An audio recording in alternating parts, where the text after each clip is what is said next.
Space आ जाएगा ना।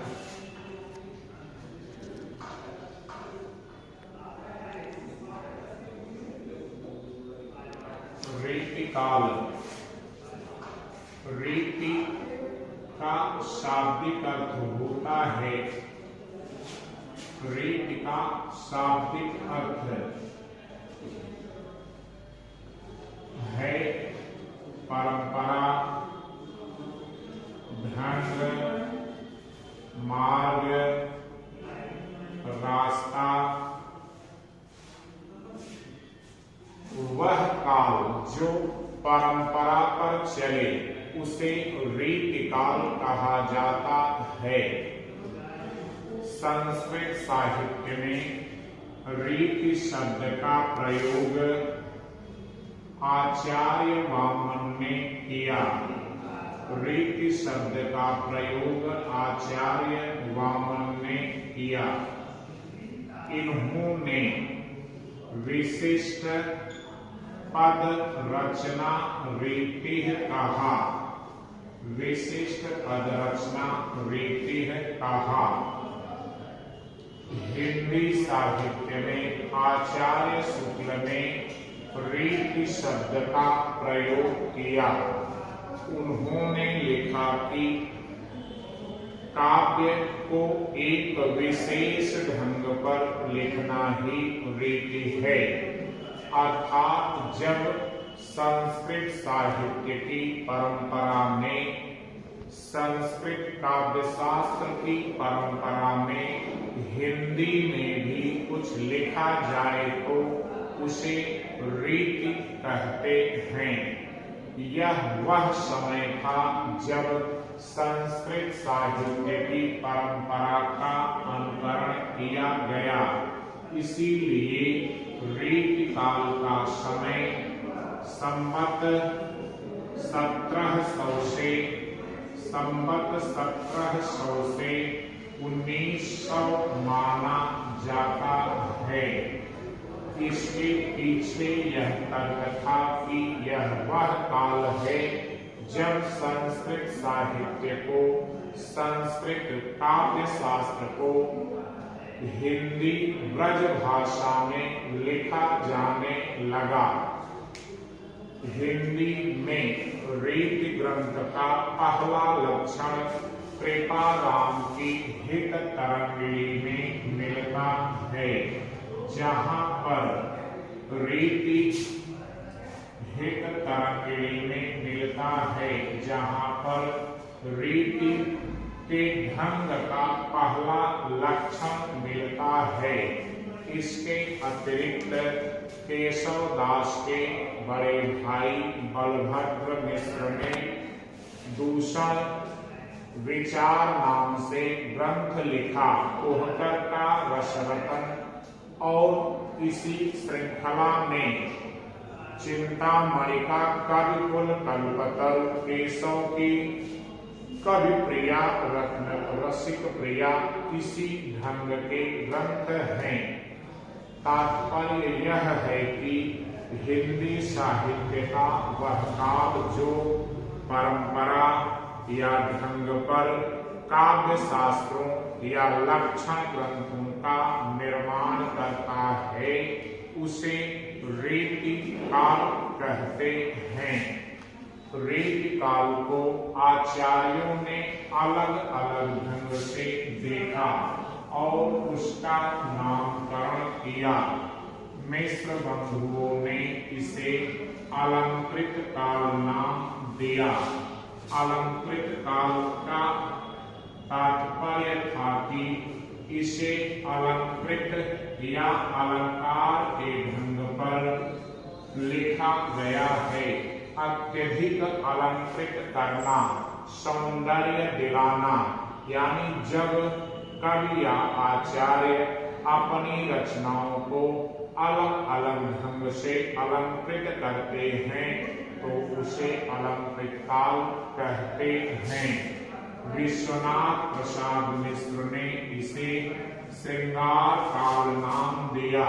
उनका कहना था कि रीति काल के कवियों की जो प्रवृत्ति थी वह श्रृंगारिक रचनाओं की थी, इसलिए इसे श्रृंगार काल कहा गया।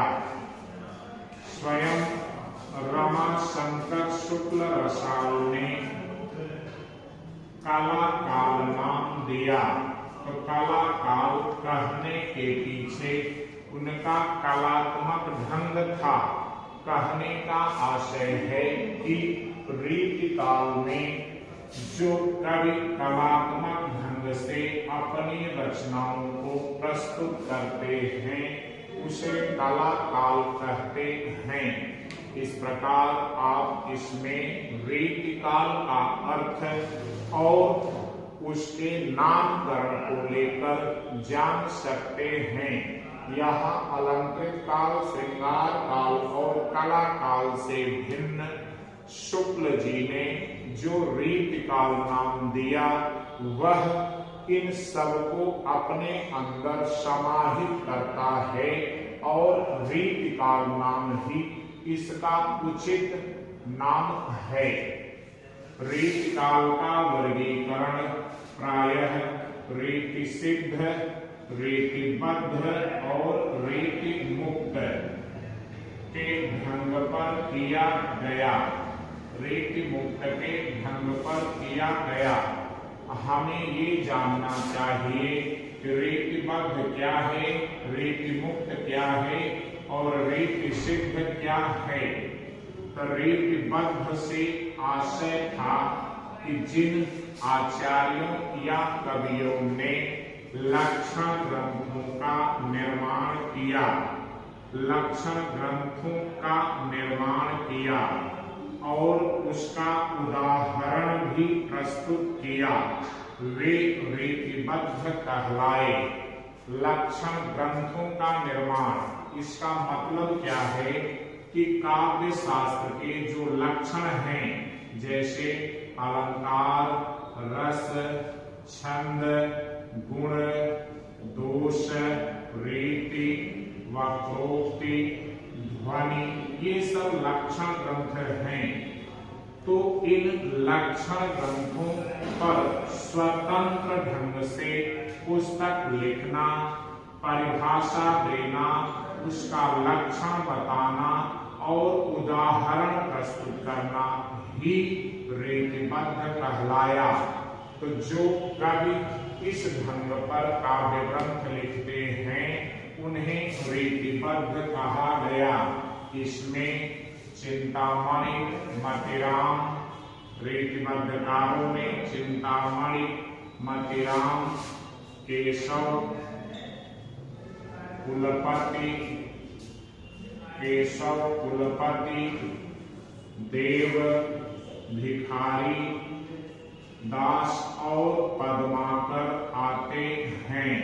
ये रीतिबद्ध कवि हैं, इन्हें आचार्य भी कहते हैं। रीति मुक्त से आशय है कि जिन कवियों ने लक्षण ग्रंथों या उदाहरणों को नहीं लिखा, अर्थात वे इससे पूर्णतया मुक्त थे, न तो ये लक्षण जानते थे न ही उदाहरण जानते थे, रीति मुक्त कहलाए। इनमें धनानंद, आलम, बोधा, ठाकुर और द्विज देव आते हैं। तो ये रीति मुक्त कहलाए। इन्हें बिल्कुल काव्य शास्त्र का ज्ञान नहीं था। इसके बाद रीति सिद्ध विशेषण विहारी के लिए प्रयुक्त होता है, क्योंकि विहारी ने लक्षण ग्रंथ नहीं लिखा, लेकिन अपने ग्रंथों के निर्माण में वे इसके प्रभाव को भूल नहीं पाए, इसलिए विहारी को रीति सिद्ध कहा गया। रीति सिद्ध में अकेले विहारी का ही नाम आता है। इस प्रकार आप रीतिकाल, नामकरण, वर्गीकरण में रीतिबद्ध, रीतिमुक्त और रीति सिद्ध जान सकते हैं, लिख सकते हैं।